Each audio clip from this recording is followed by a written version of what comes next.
विवेक और धैर्य से काम लीजिए पांचाल नरेश। जिसकी पुत्री का मान और सम्मान दांव पर लगा हो, वो पिता धैर्य और विवेक से कैसे काम ले सकता है वसुदेव? आज आप बीच में नहीं आएंगे वसुदेव। आज पांचाल नरेश द्रुपद पर एक नहीं अपितु 5 ब्रह्म हत्याओं का पाप लगना निश्चित है।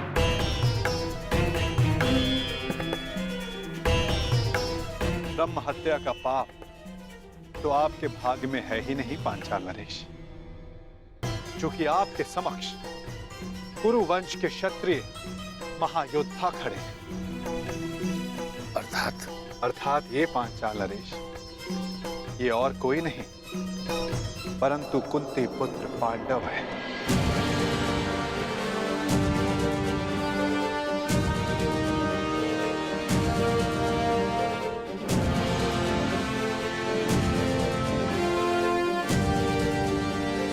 जो सबसे आगे खड़े हैं वो धर्मराज युधिष्ठिर है, और जिसने खेल खेल में वृक्ष उठाकर स्वयंवर में विघ्न डालने वालों का संहार किया वो महाबली भीम है। और उनके 2 सहायक नकुल और सहदेव।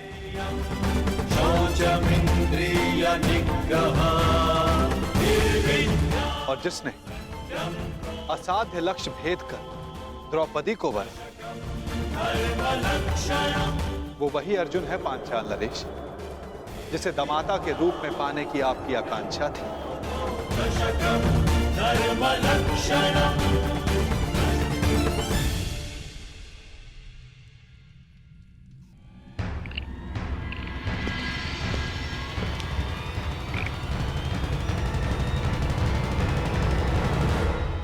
पधारिए अंगराज कर्ण।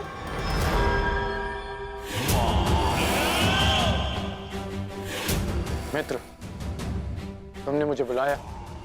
हाँ। यदि तुम भी यही पूछना चाहते हो कि मैंने उस ब्राह्मण युवक को जाने क्यों,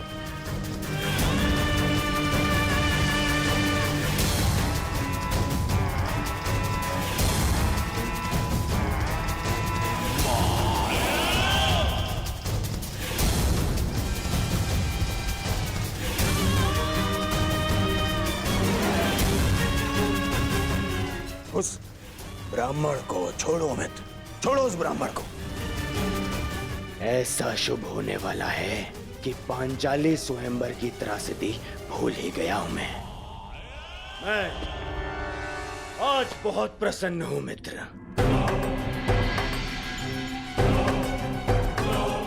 मेरा और तुम्हारा, हम दोनों का स्वप्न पूर्ण होने वाला है। मामाश्री ने ऐसा मार्ग खोजा है जो मुझे, दुर्योधन को, तुरंत ही हस्तिनापुर का राजा बना देगा। मेरा राज अभिषेक होगा, राज अभिषेक। उसके पश्चात तुम्हारा परिवर्तन का स्वप्न भी पूर्ण हो जाएगा मित्र। हाँ मित्र।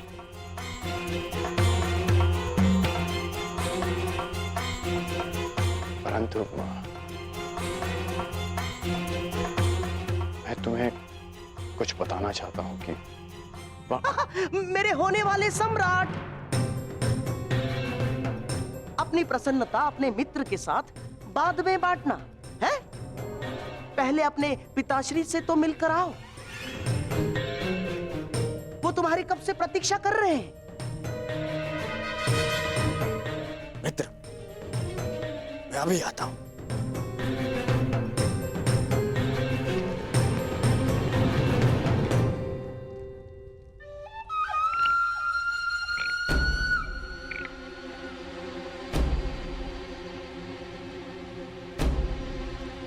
जब तक दुर्योधन लौट आए तब तक चौसर के 2-2 हाथ हो जाए अंगराज कर्ण। आप सदा अकेले खेलते हैं गांधार राज। हाँ, अकेला ही खेलता हूं, क्योंकि जो स्वयं के साथ अकेला खेलता है वो दूसरों को अपने खेल का पासा बनाने में सक्षम होता है। कर्ण, मैं चौसर की नहीं, उस खेल की बात कर रहा हूं जो आप हस्तिनापुर में खेल रहे हैं। खेल तो तुम भी खेल रहे हो, अंगराज कर्ण, जिसका प्रारंभ तुमने पांचाल स्वयंवर के युद्ध में कर दिया है? सत्य और निष्ठा से कोई भी मनुष्य अपने लक्ष्य तक नहीं पहुंच सकता कर्ण ना। और तुम ये मत भूलना कि तुम दुर्योधन की किसी भी परिस्थिति में साथ देने की प्रतिज्ञा से बंधे हुए हो कर्ण। क्या कहना चाहते हैं आप? यही कि तुम और मैं, केवल हम दोनों ही जानते हैं कि पांडव अभी जीवित हैं।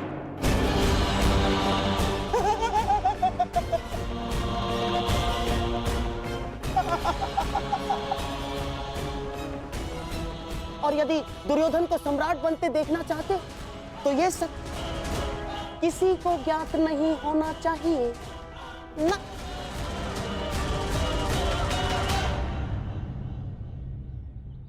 पांचाल नरेश पर ब्रह्म हत्या का दोष नहीं लगेगा, किंतु आप पांचों दोषी।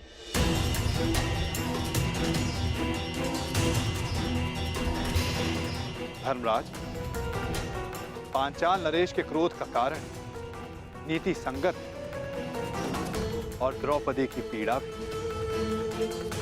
यदि कुछ अनीति हुई तो आप पांचों से।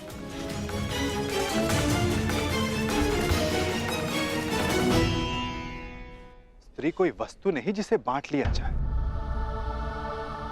वो जननी है, वो शक्ति है, वो एक कुल का सम्मान है जिसे बांटा नहीं जा सकता।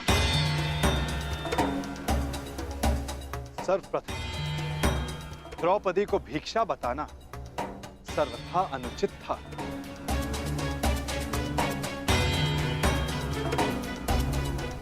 तुमने पांचाली का वरण किया है ना अर्जुन, वो कोई भिक्षा नहीं है।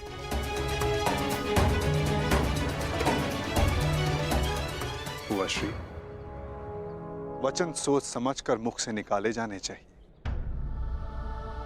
अनुचित समय पर निकले अनुचित शब्द ब्रह्मास्त्र से भी अधिक विनाशक सिद्ध होते हैं। माता सदा चाहती है कि उसकी संतान प्रेम से रहे, परंतु बिना परिस्थिति जांचे, बिना परिणाम का आकलन किए कोई निर्णय सुना देना घातक सिद्ध होता है।